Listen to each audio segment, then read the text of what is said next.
So part 3, and again things are moving forward.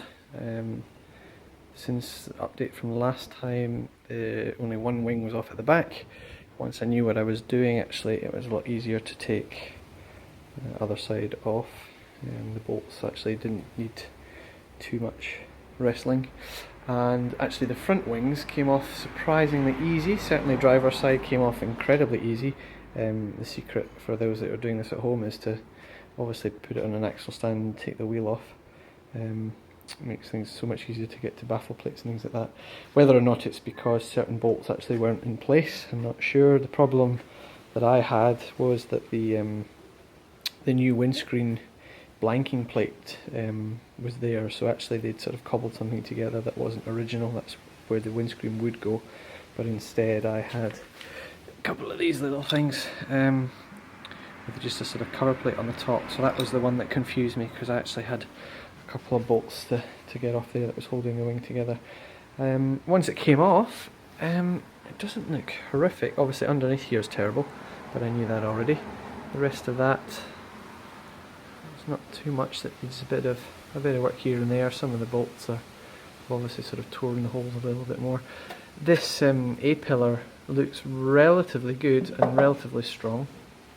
The striker plate things as well, until you get down to the bottom where we've got gaping hole and some crud. I'm thinking, I don't know if my metal work skills are up to it, but I'm thinking I could probably get away with actually making a sort of template around there and creating a new bottom portion. We'll see once we get everything off. The next job now is actually to get this stuff off. So with that in mind, I wanted to brace the chassis. So actually what I've done is, after the last couple of wings came off, which they have, I'm rapidly running out of room in my garage, but we're slowly getting there to where we can actually start the major metal work and stripping everything back and selling a kidney to pay for all the Kilmartin's panels. I decided actually to brace the chassis, or the body shell I should say, as I said before. I've got my new welding rig here. This was the first sort of major purchase after the price of the car. All the other tools I've already had, but this one actually wasn't too expensive. It was an eBay purchase, so it was a bit sort of a gamble because there wasn't that many reviews for it. As far as I'm aware, it's a sort of Chinese model, but it is an inverter. But it does have the functionality for stick welding or MMA and TIG, as well as the MIG. And the reason I bought it in the initial portion, I will get a gas cylinder, argon gas cylinder that sits at the back of the welding cart here, but because it has the gasless function with the flux core, for jobs like this where I'm not really interested in pretty welds, I decided to just go for the gasless and get some 0.8mm flux core wire. This was just some sheet metal that I had lying around. It was actually from an old exercise machine that someone gifted me, so I just chopped it up and ground it down. It's not the prettiest in the world, but it's solid. If I give it a reasonable tug, I can't budge it.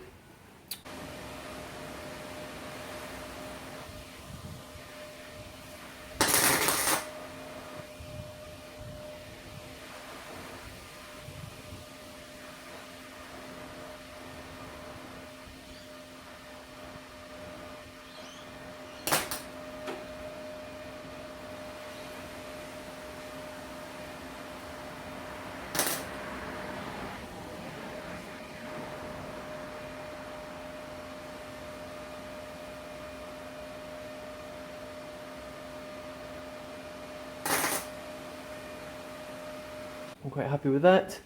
I haven't really dressed the welds that much. I did grind them back a bit. The greys overspray there is just a match primer. I didn't want any more. I suppose it's a bit overkill because it's all going to get sandblasted anyway, but just I'm not sure my time frame of when it'll go to sandblaster, so I decided to just give it a bit of a spray as well. So that's essentially, I've done that just so that the body doesn't warp or twist when I start taking it off, or when I start removing major strength bearing panels. On this side we're pretty good here. This sorry for the highlights, a little bit of a hole down the bottom there, but all this looks relatively good. Again, I'm hopeful once it gets sandblasted that it's going to stay looking relatively good. On this side I already knew that there was work to be done in here. It's exactly the same place on the other side, less worrisome over here, all this sort of filler stuff. But it's just essentially where water's moisture has found little holes that hasn't been rustrated. So not as much over this side to be done. A little bit of tidying up out here and this back portion here of the inner sill. But I'm not sure until I take things off what degree of metalwork is going to be required on this side. But certainly the driver's side seems to be where all the action is. So there's all my wings. The other job that I was working on at the same time was the fuel tank. So fuel tank has had a little bit of a spruce up. I ground everything back essentially to bare metal. As much as I was willing to with the sort of warpage and heat, it was starting to get a bit warm, especially in the temperatures that we have here in the Gold Coast. Inside, you don't really see much, but inside actually is pretty rust free, so I haven't done any funny business of washing it out with aquarium sand or baking soda or any of these other tips and tricks that you can see if you do some searches. So essentially I'm just going to keep it full of fuel so that it doesn't have the chance to rust in the future. So that's the undercoat. That's actually a rust protection matte black coat. It's going to get a nice shiny black. Spray a couple of 2 or 3 coats over that to make it a bit shinier. And then once the body is off, actually I'm going to take the straps off. I'll grind them back to bare metal and spruce them up as well. They're just proving very difficult to get to as they are. The other job was the fuel sender unit. Now I have a separate little insert for this. So the Smith's fuel gauge, or fuel sender unit I should say, that's the serial code there, FT53020. I did a quick test on that, as you'll see in a minute. Everything seems to be working pretty well. I have my fuel sender unit removed, hooked up to some wires. I've dumped the float in some petrol just to make sure there was no leaks, which there wasn't. It's not brass as was originally said, but so it's partly cleaned up. Just hooked this up to my voltmeter. This is in the lowest position, so this is in the empty position. So we're looking for certainly an ohms reading of less than 10. So 4.2 would be in the empty position, and then anything up to about 1890 for the full position. So if I just rest this, I found that if I touch it, it can affect the readings. So now that's essentially in the float to the top of the tank, so looking to about an 80, 78, 79, about 79, to be settling around about that number. So that I'm pretty confident that's not necessarily calibrated, but at least is internally is working correctly as it should be. So I'm happy to refit that. So yeah, that's the project as it stands now. Quite pleased with my new welder. We'll see. I'll do plenty of testing on some scrap metal before I actually do the important panels here once I've taken all that off. What I have found as well, it's not a paid endorsement, but to get actually these spot welds out, I actually went to Amazon in America and purchased a little spot weld remover tool. This thing here. Get that in focus. So essentially put the point spike into the spot weld, and then that drills through the surrounding metalwork, so you can separate it off with a pry bar or a screwdriver, and it goes through it like butter. I've been very impressed with that little tool. So that's going to save me plenty of, you can do it just with a normal drill, but that's going to be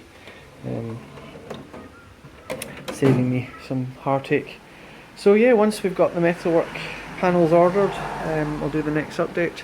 Then we need to start taking things off from in the engine bay. The wiring harness gets pulled, carburetor comes off.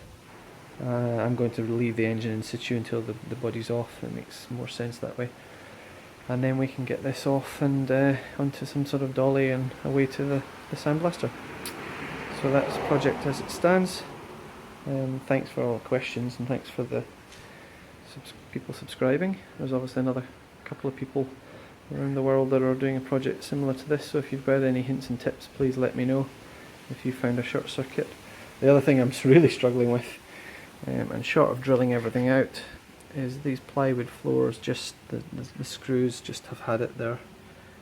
I'm just stripping them, so I'm not really. I've put paint stripper, I've put WD-40, just trying to clean up the inside of the screw, but all I'm doing, succeeded in doing, is stripping them. So I suspect I'm going to have to drill all of these out, because my next job is to remove the plywood and part of the transmission tunnel, and then we'll start trying to locate the hidden bolts to get the chassis off. So sorry, the body off. The other thing to say is that I've just discovered the original, I presume, SU fuel pump, just mounted behind the driver's seat. It's a bit cruddy. I'll refurb that. My next little video, I'll actually see. I'll just test that, just for the sake of it, really, not that I'm needing it, just to see if the diaphragm is in there, is working. The reason that's not actually, if it is working, it's the reason it can't be used in my final project is that this MGB engine, 1800 engine, needs more fuel, and the carburetors need more fuel delivered than that can produce. So that's why they've gone for one of these electric fuel pumps, or I think some people call them clicker pumps. But so anyway, I might be able to sell that and make some small amount of money back on for the future purchases for this project. Anyway, that's as we are now, part 3. I'll try and keep the videos coming, and as I say, any hints and tips, or let me know if you're enjoying them. Let me know if you want a little bit more detail on anything in particular, and some live videos of me welding or teaching myself how to weld. I'm not claiming to be an expert, because I've never done it before. But anyway, that's it. Thanks for watching, guys, and the next part will be coming out soon.